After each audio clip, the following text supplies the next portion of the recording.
it is a transactional business, meaning you live and you die by the deal flow.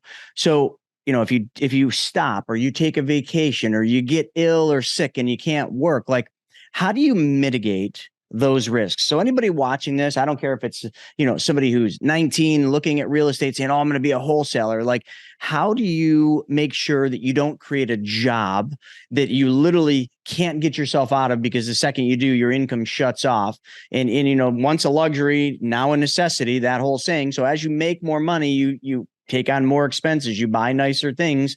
And in a transactional business, it's dangerous because you're always just one light switch away from a dramatic change in your life. How do you mitigate against that in your business? I love how you brought this up, because not a lot of people do. They really don't talk about how transactional in nature wholesaling and even real estate investing is. They kind of beat around the bush on it and talk about all the freedom, talk about the money, but they don't actually talk about that. If you stop, the business stops. It's extremely difficult to get around that. I'll just be honest. This is, if you're going to talk about scalability, building a business you can sell, like a sellable business, something where there's really clear lines of redundancy to where you can build that out. It's actually not a great business for that, in my opinion.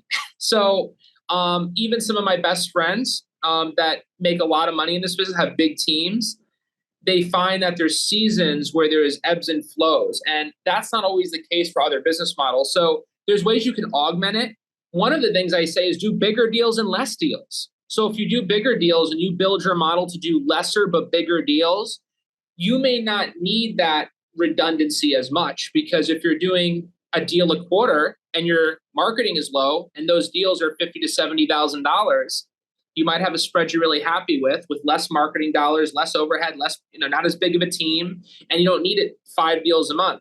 However, if you are having a high marketing budget, it's going to force you to have to do the 5 to 7 deals a month, and they may only be, 15 to 20 grand a piece, and that changes market to market. So I don't want to name a number, but just say 15 to 20 was considered a moderate or a smaller size deal. Then yes, you're going to have team members, and you have to build redundancy. You have to have team members that know other people's responsibilities, multiple VAs that know how to pull marketing lists. So marketing is always going out. Even periods where you're not bringing in revenue, marketing should still be going out. So you have to have multiple people that know how to pull lists, know how to go to the county clerk to pull lists directly from the city. That's just an example there. Acquisition specialists, people to actually go out to meet with sellers. You have to have multiple people to do that. In Florida, we have myself. We also have Patrick, who's another acquisition specialist. We also have somebody else who's more of an ISA role, who's over the phone. For those of you who don't know what that is, just somebody to set up our in-person people on appointments. So in order to not have those ebbs and flows, you need to at least have 2 people that know every task. And that becomes challenging when you're talking about, Chris, like you mentioned, the acquisition specialists, the people that actually go out and do the work, meet with the sellers, because a lot of those skills are built over several months, several years. So if 2 go down or 1 goes down, you have to bring in someone and train. It could take months. So there are certain bottlenecks in this business that we face that are very real. I shouldn't talk on a business that I don't have experience with, Amazon drop shipping, flavor of the month. There are certain systems you can build there that are more technical, where you may not need that sales specialist as much. So anytime you have to have a belly-to-belly salesperson, or even if someone over the phone, a closer, it always gets a little tedious because closing is hard. And even somebody like me who's not naturally gifted at that, I had to learn. It took me years to be where I am now, and I'm still learning. So there are some challenges there. You're absolutely right. So I was just at a mastermind, boardroom mastermind, and Steve Richards was out there. But you do these hot seats where everybody goes around and they talk about their business, and obviously it's a lot of wholesalers in that, because Kent obviously wrote Reverse Wholesaling, and I listened to him, and I'm always like the black sheep in the room, right? Because I'm not a wholesaler. I'm not a flipper anymore. I've sold most of my rental portfolio off. I'm just the bank. I just lend.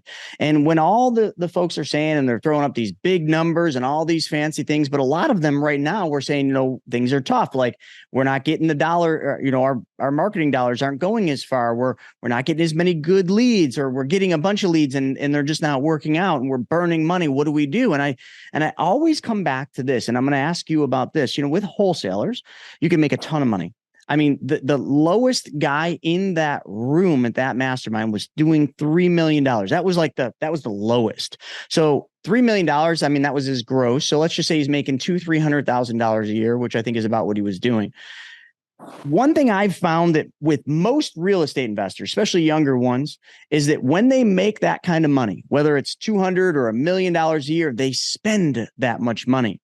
They spend it on additional marketing. They spend it on just a higher lifestyle. Very few of them, when you really peel the onion back, are actually saving money to create a passive income. And even when they do create a passive income, usually it's in real estate. They go from one aspect of real estate and they start buying assets and rentals, which creates a whole nother job and a whole new set of problems. And I always ask them, I say, why don't you just become the bank? Why don't you just save some money and then learn how, very simple to learn how to be the bank and lend money, and find some of the folks that you work with, maybe some of the folks that you wholesale properties to, and maybe pick the good ones and start lending money to them at 12 or 15%. They got to get money somewhere. So you're finding the deal and then you could lend them the money on the deal. So you've kind of controlled two, but now you got one, which is transactional, one just paychecks show up every day in the mail, right? So it's very little work. So I haven't been able to bridge why wholesalers and real estate investors, for that matter, haven't really started to move more into truly passive. I mean, wholesalers, like you mentioned, I love that you mentioned the Amazon. A lot of times I hear that they're going into this business that they don't even know, like, or understand. They have no knowledge of it. They're like, oh, some guy said I'll make a bunch of money every month. Like, you don't even know this business, but you know the real estate business. You know a good deal from a bad deal, which means you're halfway, if not 3/4 of the way there for being a lender, because you already have engineered the perfect scenario.